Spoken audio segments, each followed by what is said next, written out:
people aren't just going to come up to any unit and engage with you unless you have kind of, a reputation. So also it's building the network of trust and community and really building strong connections with organizations that are already in the community in order to utilize that trust and to grow our image in that way so that we can attract people to the unit. So that's another thing, is building those relationships, but then also donors and funds.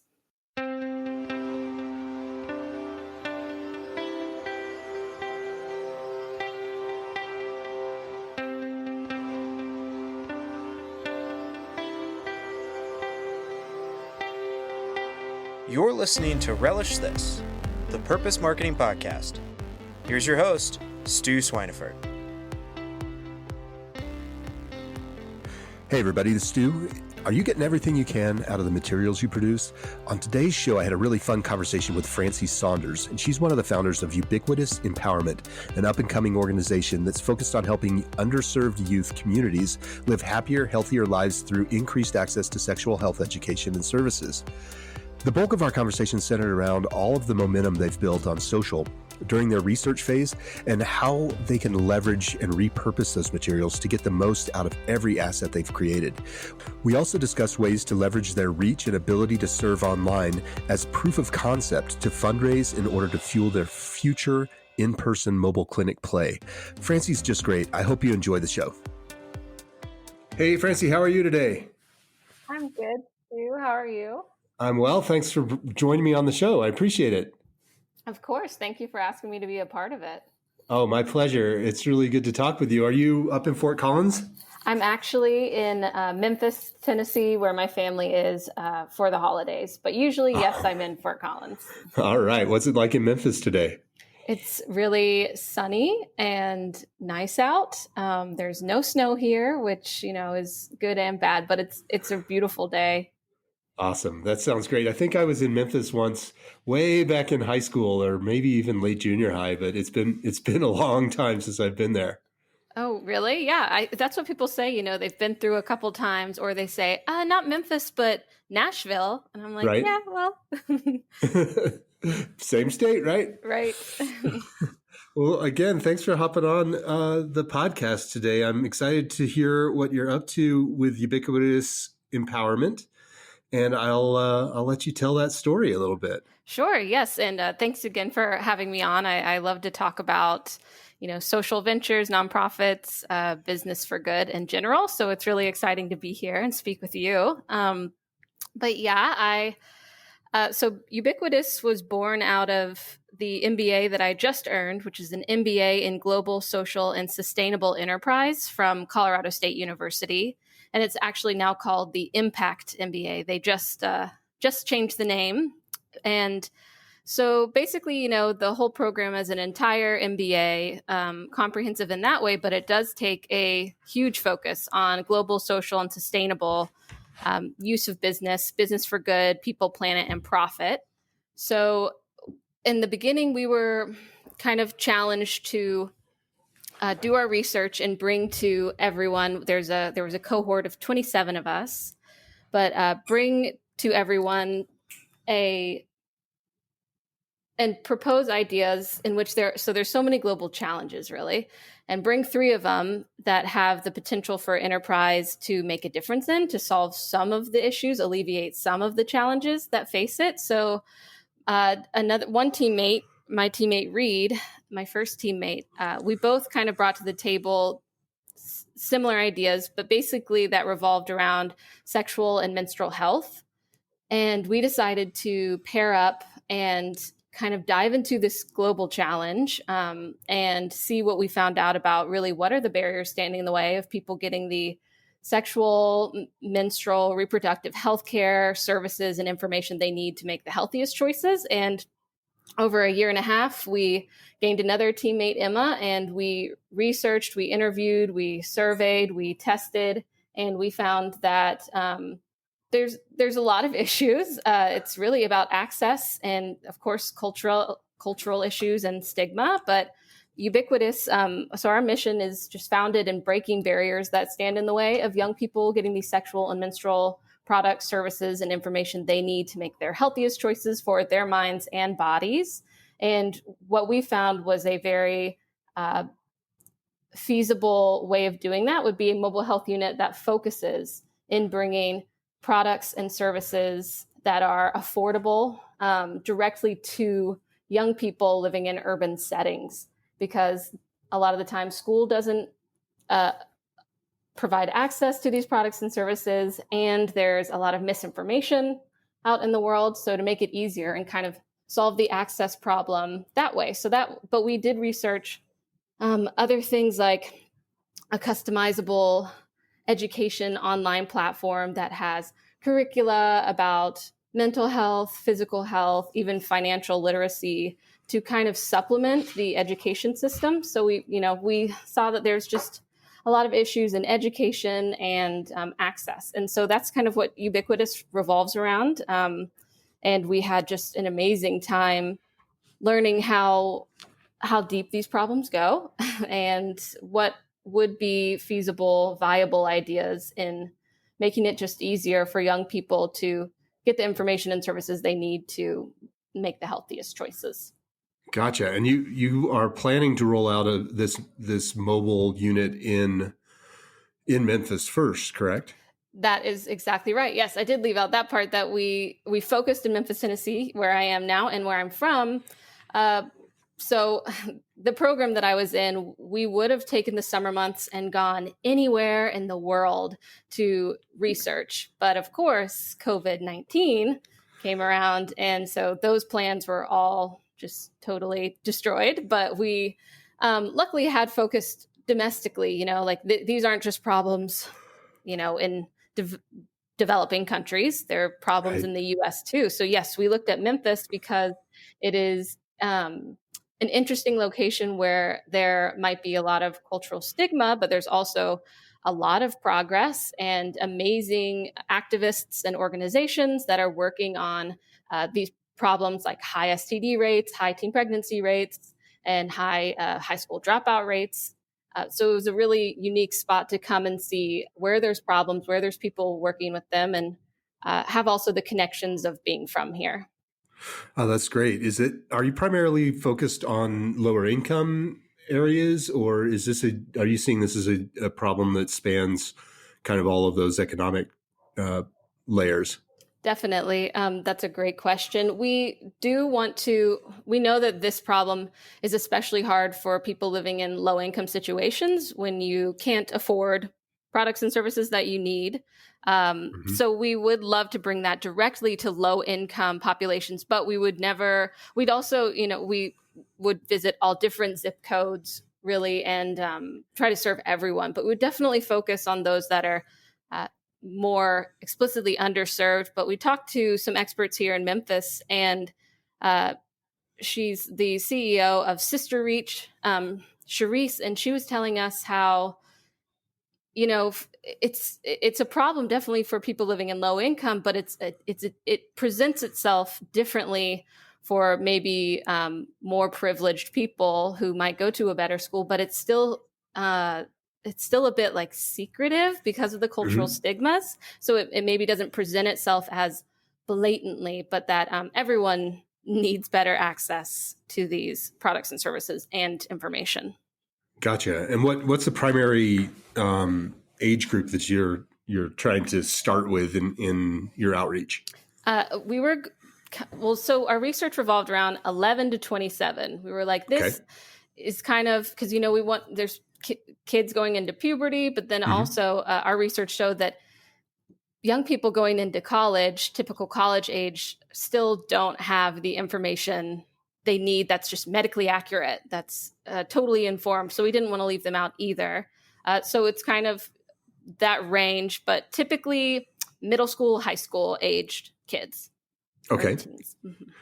And then what are your challenges, or what's the mobile unit look like in terms of I'm assuming you're raising some money for this, trying to fund it.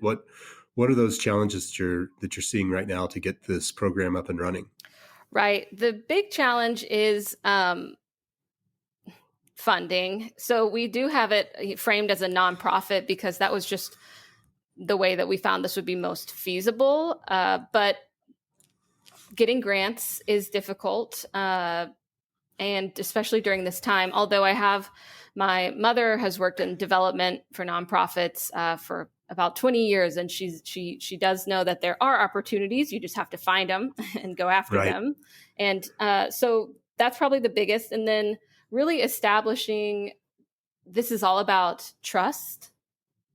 People aren't just going to come up to any unit and engage with you unless you have kind of, a reputation. So also it's building the network of trust and community and really building strong connections with organizations that are already in the community in order to utilize that trust and to grow our image in that way so that we can attract people to the unit. So that's another thing, is building those relationships, but then also donors and funds. Gotcha. So have you started that process? Are you reaching out to kind of tangential or parallel type of organizations? What's your plan there? So throughout our research, we spoke to these organizations and we got a lot of great feedback how kids could really use it. But in terms of right now, we haven't totally moved into the actual hey, we're getting ready to launch right now just because of COVID, really, because it's been hard to, because it is a face-to-face endeavor visiting the unit. So we've been apprehensive to approach people. We have been researching funds and grants, and we have a growing list and growing number of applications. But we want to make sure that we are promising something that we can truly bring. That's one also, message that we got from people speaking to people in Memphis. They're like, people talk about bringing great things, and sometimes they do, but you really have to follow up with your word. So we are very cautious in what we promise. But we have been building those relationships and learning from people who've been working in this field for most of their professional careers about it. Okay, great. Are you pre-fundraising? You're not really doing a ton of fundraising right now. You're still kind of testing the waters at this point. That's exactly right. Mm-hmm. And my team of there's only 3 of us that have built out Ubiquitous, and my one teammate, Emma, she's staying in Denver and she's gotten a job with a different organization, which is working with young people in Boulder. But my teammate Reed, he's taking some time off too after getting our master's. So it's a really interesting situation wherein Reed can come back and help me build this, but it's really, we're and as we learned in the program and building social ventures and building startups and nonprofits, is that it's very slow. So we haven't rushed into the actual development of this yet. But I found that I'm so passionate about, the education and the healthcare system and how there's a lot of reform that needs to happen, and specifically sexual and menstrual health, that I have found that this is really my calling, and that I want to talk to as many people as I can about Ubiquitous and about this mission, because I realize that, the form of the mobile health unit I think it's great. It's a great way to access young people who need these things.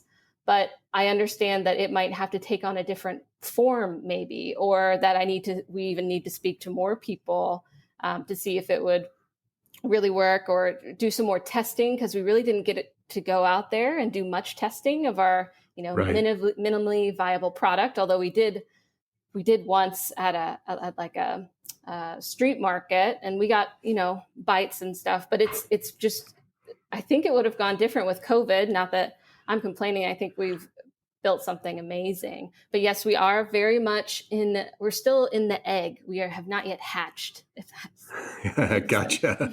Gotcha. That's a great way to put it. In terms of kind of your next steps in rolling this out, do you feel like you need to build the brand more, or just start talking to more people? Have you considered being able to continue to provide maybe some more virtual opportunities than in person? Yes. What direction have you guys discussed? That's another great question. So building the brand is definitely a big step. We did, see the power of social media. That's how we distributed all of our surveys to young people. We distributed over 100 surveys to young people in Memphis to ask them about their perceptions, their behaviors, their attitudes, and then their actions around these subjects. And so we did see that it's really important what kind of brand you build, especially around these topics, because it's so delicate. So we want to have the right branding and the right messaging, but also, yes, of course, networking about it and talking to people about it, because the number one thing that's going to make a difference in this world is a strong web of people and organizations working together to make it better. So that's probably the first steps that I'm taking, is talking to more people about it, and not only normalizing the conversation around these topics, but engaging with them, seeing people, everyone wants to talk about this. Everyone has amazing ideas. Everyone's had their struggles. And so gaining, a bigger backing and really throwing ideas at people and seeing what they think. But yeah, that networking and branding for sure before the funding would take place, I think. Gotcha. Cool. And you said I know you're on Instagram. Are there any other social networks that you've embraced? Well, the whole TikTok is amazing. And yeah. you did ask about the virtual presence and virtual things. And so many people have said, Francie, you should get on TikTok and do like sex ed videos, little sex ed snippets. But I just have such a hard time, because I'm like, am I just going to be a part of a feed that you're scrolling through? And I do think it sounds so fun to make these videos and be engaging. So that's definitely something we have considered. And the whole online curriculum, I think more people are seeing with the, with COVID and everything going online, but also the digital divide, that we need to have stronger ways of getting people online to engage. And remind me of the question you just asked. I just got onto the virtual idea. Oh, we were just talking about your social media platforms and where you were playing. Yes. So we not only learned from, we distributed our surveys. There were ads on Snapchat, Instagram, and Facebook. And we found that Instagram was definitely the strongest, then Snapchat, and then Facebook was where we faced the most backlash. So I also think that correlates with the average age of users.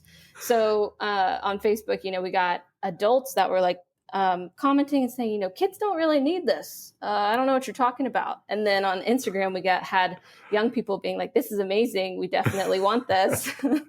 So that also helped us realize, okay, we don't need to focus on the older population to help them get young people what they need. We need to go straight to young people.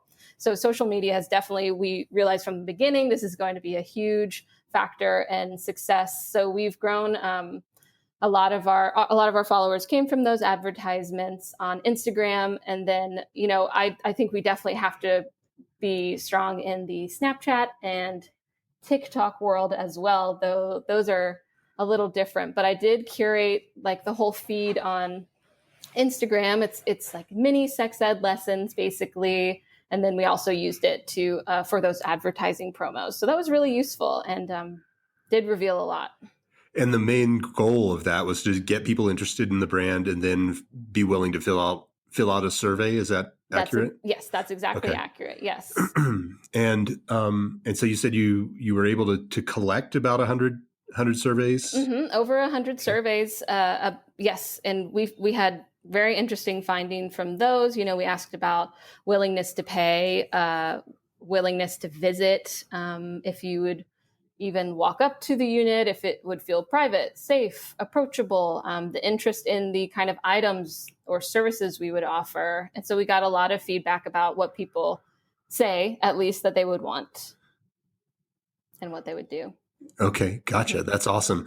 And then in terms of so this was for your master's, was there a paper that you published that came out of this? I was just thinking about that today, because we did speak to someone, I believe it was Shamika Thorpe, and she was telling us that, no matter what comes out of this, whatever you find, you need to publish it because there is not enough work out there on this. So I was, we have all the information. We don't have it written up into a research paper, but I've done a lot of research. So I'm very excited to take that on and see if we can get it published, what we found, because there was another study in 2018 in Chicago about sex and reproductive healthcare services on a mobile health unit. And they found really, really interesting findings that, young people want these services. Mobile health providers want to provide these services.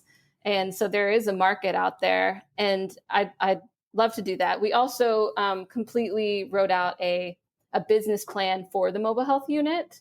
Okay.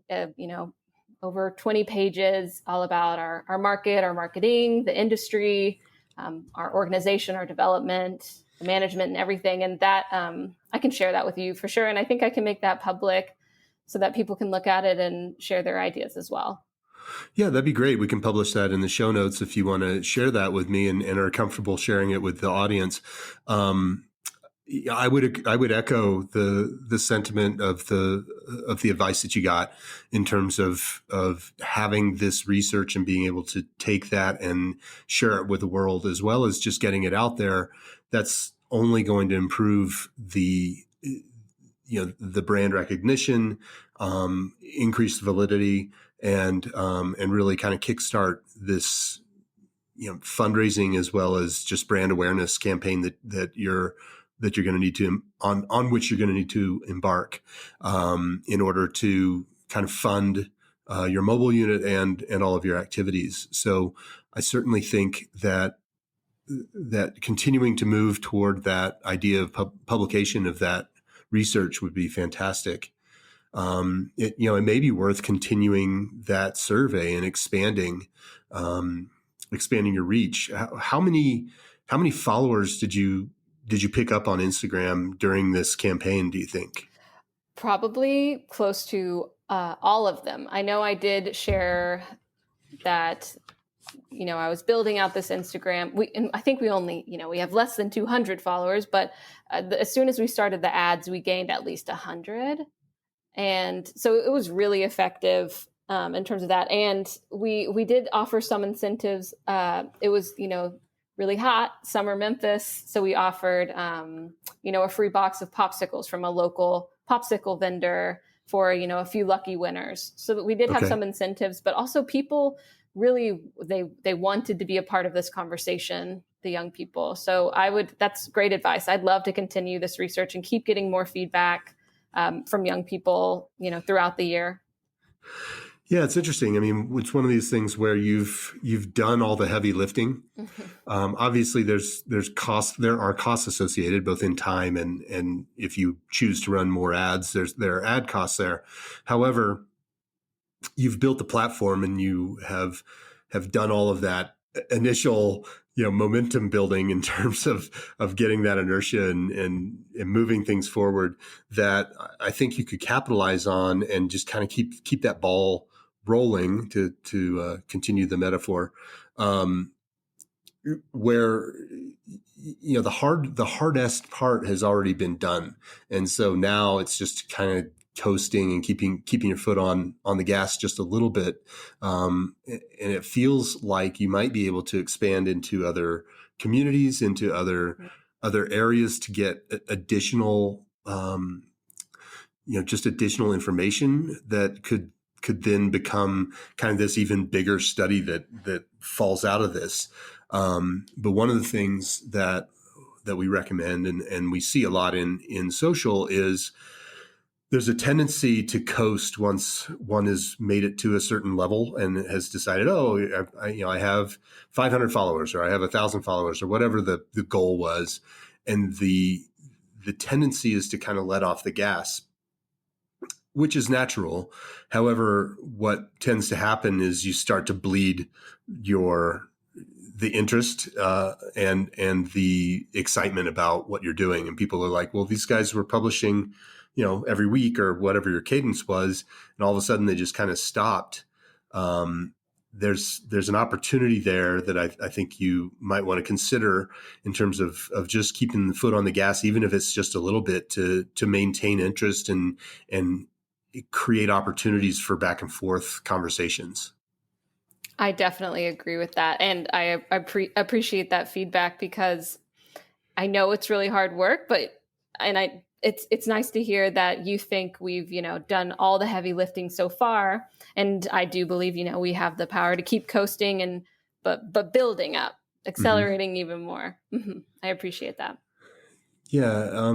And I love what you did with the feed, and I took a peek at it, and it has a lot of personality, and it's also very informative. And so it's not just a one-way sounding board, which is what a lot of organizations tend to fall into that trap, that their social media just becomes this soapbox that they throw down on the ground and hop up on and start screaming out of or off of, and which is great. It's kind of the initial thing that you have to do to start to get some momentum, but we really do like to see organizations embracing the idea that social media is a two-way street, and it is all about creating relationships and building relationships and nurturing those, and social media does tend to be very much like real life, in the fact that most relationships are not one way, and if you've ever been in kind of a one-way relationship, it feels really weird, because that's just not how relationships work. So really making sure that the platforms that you're on, you're truly engaged with, as opposed to just putting material out there. I think that's definitely a really good point, that I think, it's easy to overlook and treat it more as like maybe like a billboard than like a conversation, because, we do want to, everything that we do is about engaging people and opening up the conversation. And it's important not to forget that.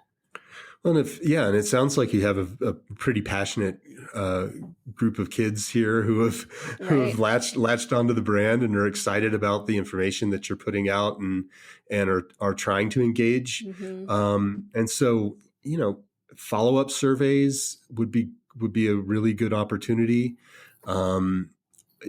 Getting them to spread the word, really just coming from that position of altruism, where you really want to help. And so that's why I like the idea of all this sex education information that you're putting out there. And looking back at some of that stuff, republishing, that's another thing that tends to not happen a ton on social. People think that you have to come up with fresh content all the time. I certainly fall into this trap a lot with my business, where it's like, oh, I've already said that, and people are going to know if I post again, or they're going to get upset. And the fact of the matter is that not everyone saw it the first time.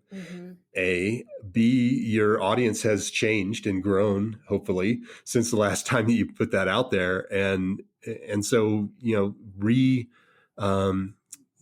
reusing material either across platforms, so syndicating it, or within that same platform, that tends to work pretty well as well. So, don't feel like you have to necessarily reinvent the wheel every time out. Right. That's a great point, because also, if you tell someone once, they might remember it, but if you tell them over and over again, it's more likely that it'll really plant a seed and they'll start thinking about it on their own. And I do think you're so right. People get scared to say it again on social media, because it feels like you post it once, they must look at it again, but it really just falls down the feed.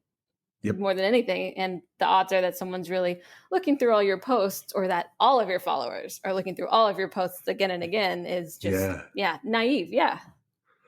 Yeah. It's just, the tendency, and I don't think it's a bad tendency. The tendency is to think, well, I don't want to bore people, or I don't want to, repeat myself in terms of I want to keep things fresh, but Right. yeah, there, people miss stuff all the time, particularly as they follow more and more brands and influencers and people,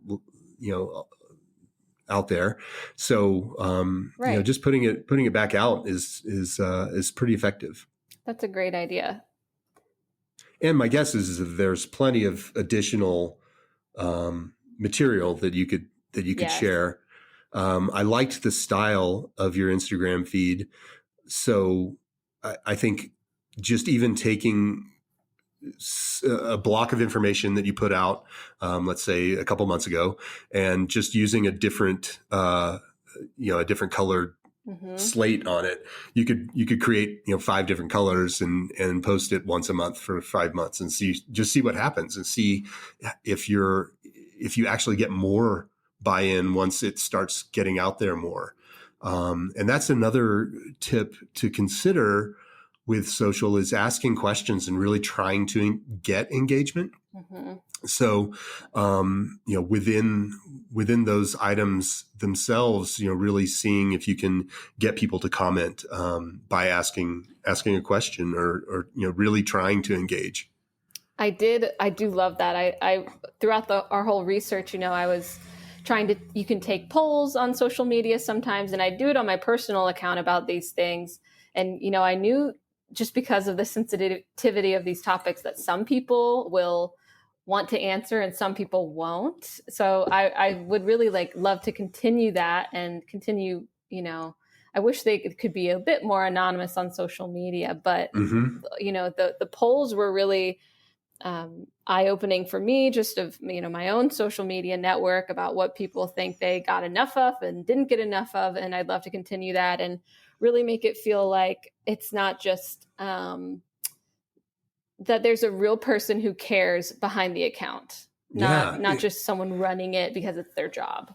Yeah, I love that. I love that idea, and it just spawned something in my mind.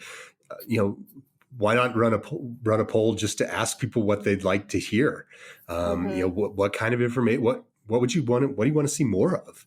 And a lot of people, a lot of organizations, both for-profit and nonprofit, fail to take that opportunity to just ask people the question, and they spend a ton of time researching and trying to figure out where people want to go and what they want to do. And it's like, well, you're already in contact with a bunch of people. Right. Just ask them. Yeah. Yeah, I think it's a novel. It's pretty new to be able to just kind of have that resource at your fingertips. People on their social medias, and they will press a button, answer your question, or even type it in. And it was really fun for me to create that account. And I'm creative. I've made art my whole life, so to be able, and I've been a tutor and a teaching assistant. So to be able to combine those into little mini lessons and try to engage people was really refreshing to do mid, very formal research as well. Right. Right. I know with the multi-image option and I know we're talking a lot about Instagram, so but with the multi-image option in Instagram, you can create a little mini slideshow. So if you think of a multi-step tip that you might want to give, you can tee that up in Instagram and let people kind of move through that. Either in your story. I've seen people do that very effectively just within stories as well as in your feed. And the other thing that came to mind in terms of any social media, and this is a little bit of a touchy subject because you're in healthcare here, sure. So we wouldn't want you to overstep your bounds. But certainly the anonymity piece, really just offering people the opportunity to DM you if they have a specific question, or if they have something that they really need some help with. There might be opportunities for you to create, particularly since you are focused in one location primarily, create a list of service providers that you could actually just refer people out to, so that you don't get into any trouble. Obviously, making sure that you're being very cautious about Right. emergency situations, et cetera. But that might be a way to get around that anonymity piece, as well as to just build that trust that, like, wow, this person's really willing to talk with me about this. Mm-hmm. That's just going to reinforce that component of your brand that you're trying to get across. That's a great point. And one aspect of the mobile health unit, we can't provide everything, and we really can't provide everything. We don't have. We would have telehealth services that could maybe get you, or that would get you a birth control prescription, but we would not have an in-person clinician or physician. But we do have a running list of organizations and clinics in Memphis that we have talked to, or if we haven't talked to, we've looked at their offerings, and we've even looked at kind of their reputation in the community, and we've made a list of where we would refer people. And that was definitely a very important part of our model, and just our thinking is that we want to point people in the direction of someone we can trust. And then it just even made it clearer and clearer again that this is such a communal effort to tackle this problem at all, and in a way that will really make a difference. Yeah, I think you're onto something for sure, and it's cool how you can spill this out to other communities. So, similarly to your, thinking about your social, is like you're doing the big heavy lift right now, and by creating processes and by understanding all of the things that come into play to create a rollout, if you document those effectively, that allows you to scale to other areas, or even add more units in Memphis. Yes. So that'd be something to just keep in the back of your mind as you are building this. And documentation is one of these things that people, I fall into the trap of having everything in my head, and it's like, well, I know how to do it, it'll be fine. But that's impossible to scale, right? Because now I have to be the guy who does it all. Right. So creating those processes as you're building this out, I think is going to be a really key component of your ability to bring this to other markets. I agree. Yeah, I think if we were to scale, whether, like you said, another mobile health unit or moving into another city or area, we would want to have proved out kind of our method and have a solid foundation on how to very successfully operate the unit before taking on that another big scaling it, big movement of getting another unit out there. Or for sure. So what are the goals in terms of fundraising for 2021, or are you just not even close to talking about that piece yet? Well, my teammate Reed he's basically our chief financial officer, but we have projected, or we did come up with an ask, and we have, for what we need. So, we'd need, I think it totaled up to around $800,000 at least to get us off the ground. So, we need a unit, which is less than $100,000, but it has to be, correctly outfitted. And then the maintenance of that unit is, another cost. We'd have a small team working at first, probably just me and Reed, but then we need to hire on other people trained in adolescent health and sexual health to man the unit. And then, all that added up, it's a big ask. So we had the idea of, a phased approach. Okay. Where first we'd ask for donations, and then as we grew, then we'd and continued to prove out really what we're doing, get some more research and information and data under our belt, build our network, but then to look at local, regional, state, and national grants. Okay. Within that. Okay, great. So in the absence of the physical unit, and we sort of touched on this a little bit earlier in terms of this concept of virtual opportunities, is there a way that you can can start to develop those systems and roll those out online, so that you reduce your startup cost. So by systems, do you mean? I mean, the kind of the consultative piece. So Right. thinking through when a young girl in need comes to your system, comes into your system, what are the steps you're taking?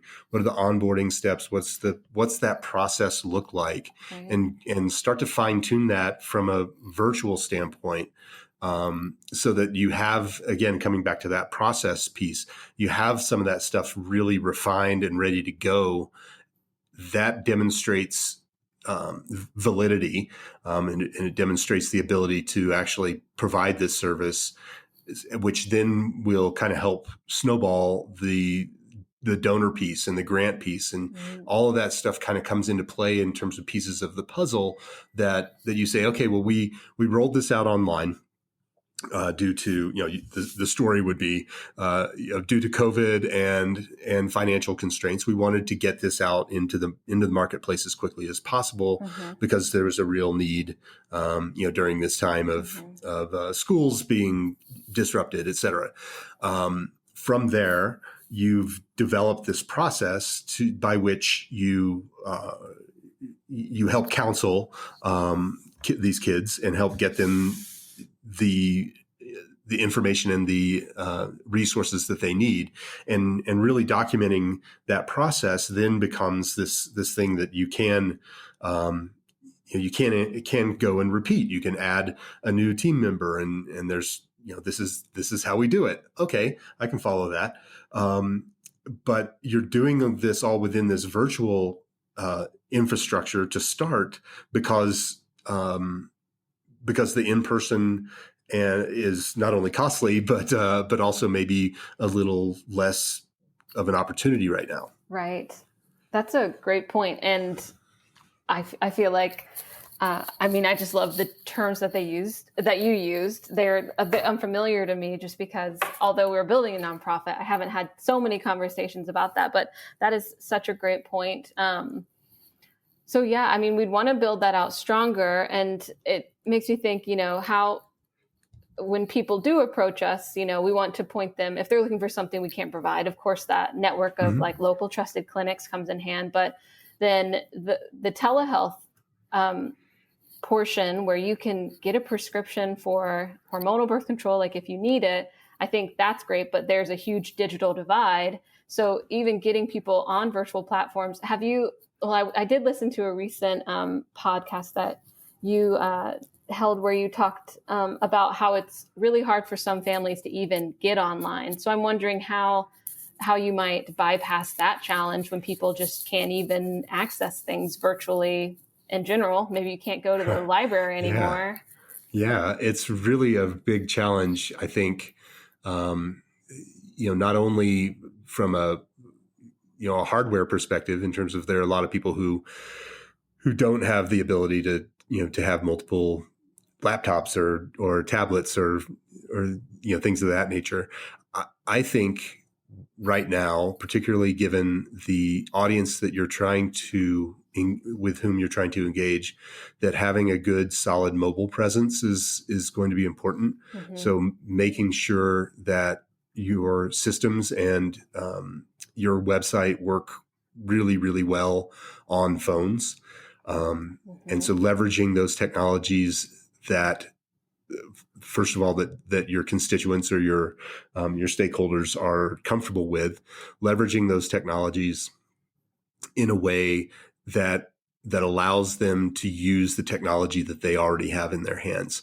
So I would say mobile is at the onset going to be a very key component of what you do. And, fortunately, that's part of the language that you're already using in terms of the units themselves. You're talking about, right, being very mobile. And so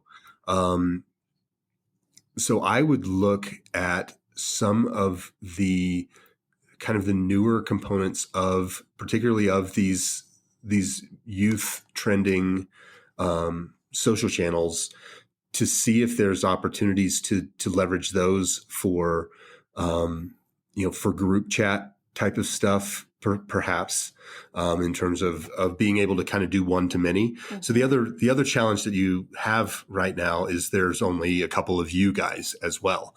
And so figuring out how you can get that message out to as many people as possible, and create a one-to-one vibe in a one-to-many kind of platform. Mm-hmm. So, hosting kind of, things like, AMAs and things of that nature, really trying to get a whole bunch of people in at once so that, 1 hour of your time actually scales to however many people are in that room, that virtual room.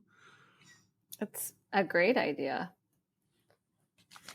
And again, one of the things that I see organizations being kind of challenged with from time to time is they latch on to the technology that they like, or the mm-hmm. channels that they like. And so, so for an older person, they might be, like, oh, I need to be on Facebook, but their stakeholders are not there.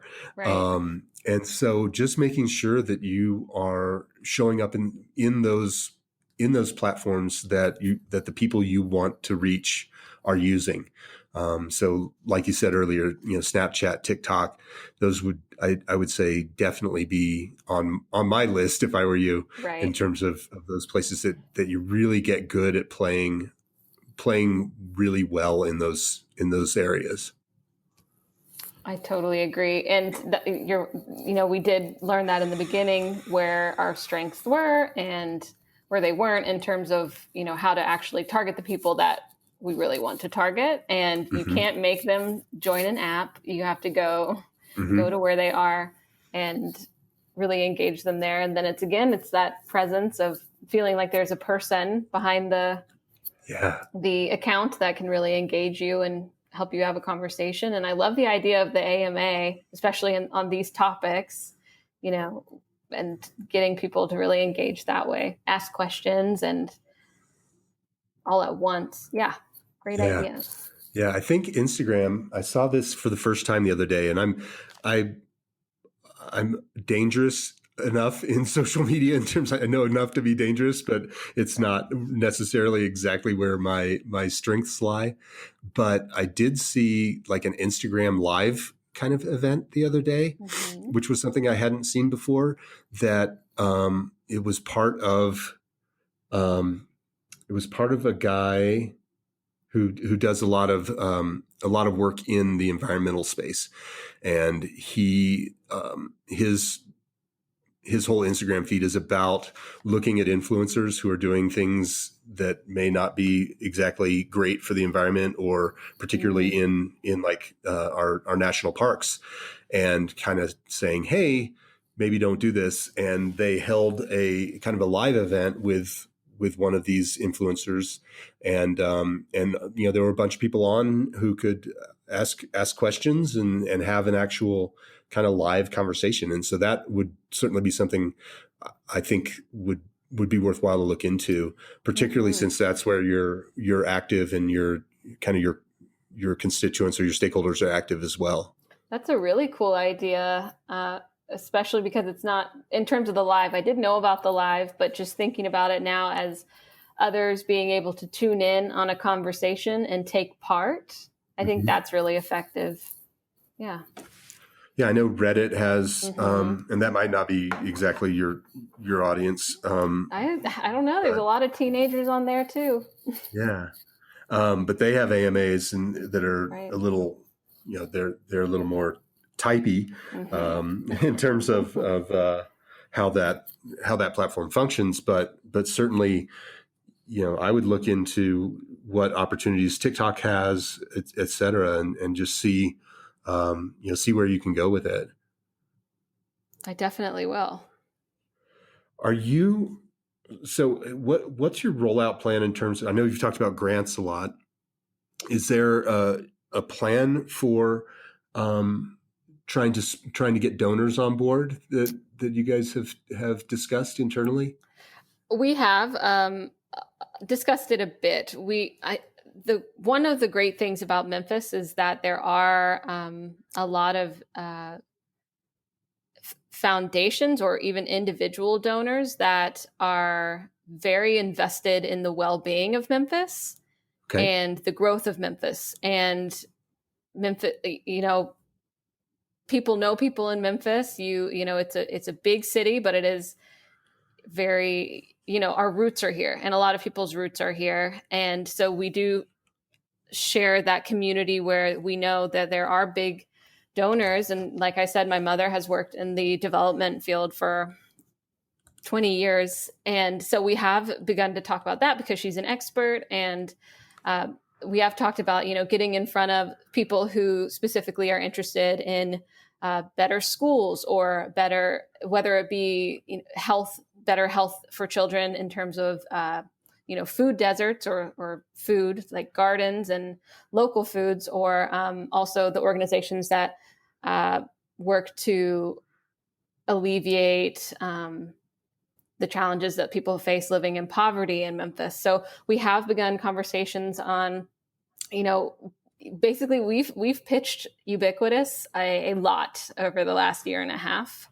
We've gotten better and better. We just competed in our final pitch competition, and we got third place in People's Choice for that, which was a small monetary award. But we have begun, thinking about who do we go to next that is an actual individual, or maybe it's a family or a foundation that has similar values of ours, and get in front of them, however, whether that's virtual or actually in front of someone, and really communicate how we want to bring this to Memphis for the reason that we think that it'll work in Memphis. We've done our research here in Memphis, and we love Memphis for one, but also this can be just one of a one stone that will have great ripples and is scalable and is feasible. And we have begun that conversation to talk about how we would do that and when to kind of do that as well. Yeah, that sounds great. Did you, when you did the pitch that you took third, did they record that, and is that available for you? They did record that. I was just asked that today. It was an all day whole spiel from 8 a.m. to 2 p.m. But there's we had the longer competition or the longer presentation. That's really the whole business plan. That's 10 minutes. But then also there's a 2-minute video that I know I can give you that one because I made that one. But the recording of our presentation, I'm still locating it, but all I really have to do is contact the program office, and I'm pretty sure they have it. It was a great event. So yeah, I'd love to see if I can get my hands on that, because more and more people are wanting to see what they missed out on. Well, I think there's a couple of things there. And the first is that going back and reviewing kind of a live performance like that, and it can be really valuable. Yes. I would say use the word critique, but certainly just get a feel for how you did and where you feel like you maybe could have polished some things, or just some really good gold nuggets that come out of it that you're like, I know I said something amazing there, but I can't remember exactly what it was. So just going back and reviewing that video can be really super helpful. Right. Likewise, you can reuse it, perhaps. And it again comes back to that kind of scalability piece, where if you have people that say, well, I'm interested, but I'd like to learn more, you can send them either snippets of the event that you thought were particularly awesome, or the whole thing, if the whole thing works as a really solid pitch. And that then is something that again, talking about scalability, is something that can then scale a lot more effectively. Where, having a dozen 10-minute calls takes 120 minutes. And so, that's a couple hours. True. Whereas just sending it out a dozen times doesn't take that long. Obviously there's you want to follow that with with the in-person opportunities, but this could be that thing that kind of greases the wheels for you, that helps people get a good understanding of what it is you're trying to do, has it in a kind of a professional, pitch situation, and really helps solidify why they might want to invest in what you're doing and help support your cause. That's a great point. And I know that you did say, it's coming from a professional setting, but it's also, which is still professional, but the visual aids and, the creativity that comes from, my teammate and I pitching this idea to a person versus, the phone call, which I do think maybe would just be better as the next step. But first to really show people the big idea with the kind of entertaining, but still very informative presentation pitch. Yeah, and just thinking about all of those assets that you've built and created over the course of your, how long you've been doing this, all of those things, can either be reused or repurposed or leveraged on different channels, and so thinking of ways to get that valuable information out there to your audiences, in a way that helps get them on board. Definitely. Yes. And I hope, everyone knows, anyone, you, Stu, obviously know that I am very excited to talk about all of this, but, the conversation I think should not just about Ubiquitous, but about, the whole education and healthcare in terms of sex and reproductive health and menstrual health, that we can talk about it. And it is a big brainstorming idea and potential to even make it better and to keep talking about all the opportunities that we can see as a community. So I'm always open to talk about it. And I think that's a great idea, and sharing our pitch as that real great way of taking that step forward and presenting it to people. Yeah, for sure. I just, we look for ways to serialize things. So essentially take and put them out on different platforms, right. As well as or syndicate, I guess is a better word there, as well as figure out how to take material that you've created once and reuse it in a variety of different ways, because not everyone engages with organizations in the exact same way. Some people like video, some people like slideshows, some people like audio. Some people want to hop on a phone call. And so just when you've created something that is working, figure out how to tweak it just a smidge and make it work again in just a little bit different format. And so it's kind of like what I was talking about with, if you have a multi-step tip for people for reproductive health. Instead of just putting that in one slide with here's 1, 2, 3, 4, have that be in multiple slides, and have the first slide tee it up and say, hey, have you ever considered, the steps you need to really improve your health? Slide 1, is step 1. Slide 2 or tip 1. Slide 2 is tip 2, et cetera. And then with a lockup, so the last slide then kind of wraps it all up and says, if you want to learn more, come see us in Memphis, or jump on this call, or whatever the call to action is. Right. Yeah, a little nugget of a lesson book. Yeah, exactly. It's just really effective to enable you to have built something once, but figure out how to reuse it multiple times. I think that's really good advice for a lot of people. And it's kind of like what you were saying earlier, we've done the heavy lifting. We have all this amazing information and these supported ideas, and to keep communicating them and, work smart with what we have. Yeah, for sure.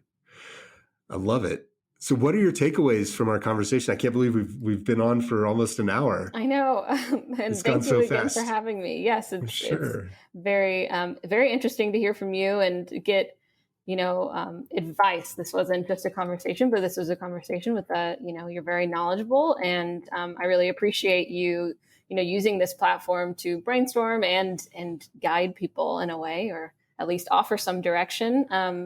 But you mentioned follow-up surveys.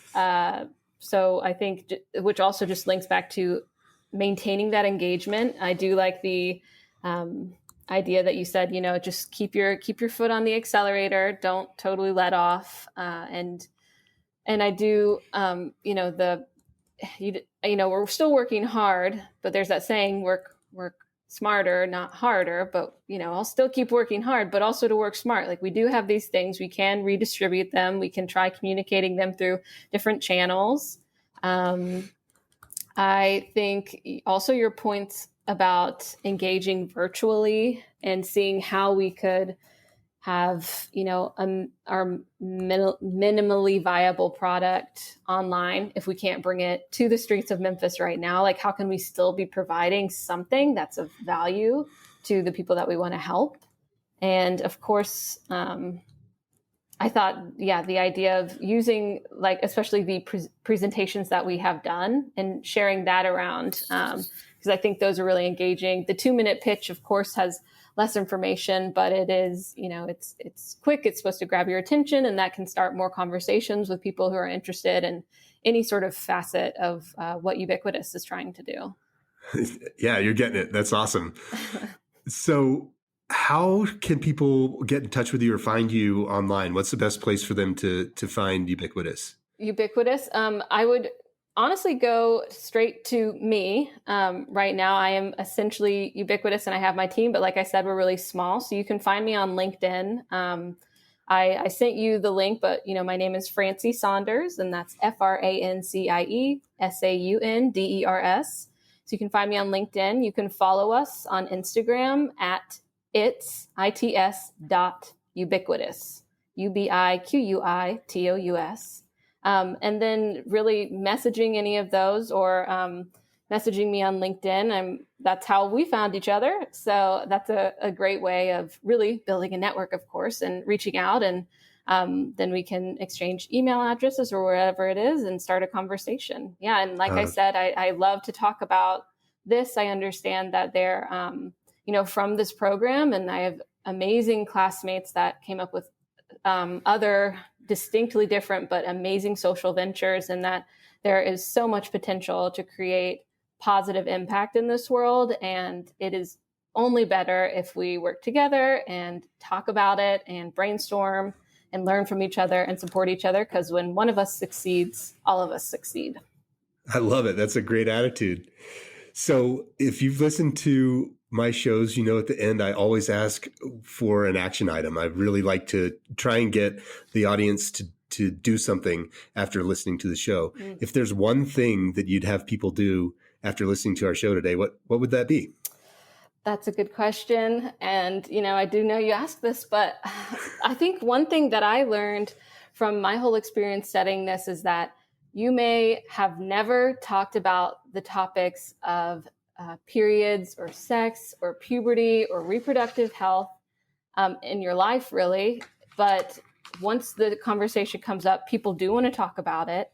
And I would like everyone to, whether you're having a conversation with yourself about how your life has been affected by the presence of or the lack of sexual health products, services, and education, how that affected you, or have a conversation with someone near to you. Maybe it's just talking about the podcast and how someone's trying to, change the way that we approach sex education or menstrual health. And basically, I'd like everyone to do that, because I think we should keep trying to normalize conversations around bodies, physical health and mental health, because it's just the human experience and we should talk about it more. I agree. I think that's really good advice, and hopefully everyone listening will be more comfortable having those conversations. I know that they can be awkward, but they certainly don't have to be. So yes. I would encourage them to also look at your website at ubiquitousempowerment.com or yes, .org? I can't. .com. Yes, ubiquitousempowerment.com. Yes, and you can send us a message there as well, and you can look around. We had our surveys there, but yeah. Oh, that's great. Well, thank you so much for being on the show today. I really appreciate it, and it was lovely talking with you. It was lovely speaking with you too. Thank you so much for all you do, helping out with nonprofits, and it was great to speak with you. Thank you so much for reaching out. Thanks, Francie. Have a great day. You too. Happy holidays. You too.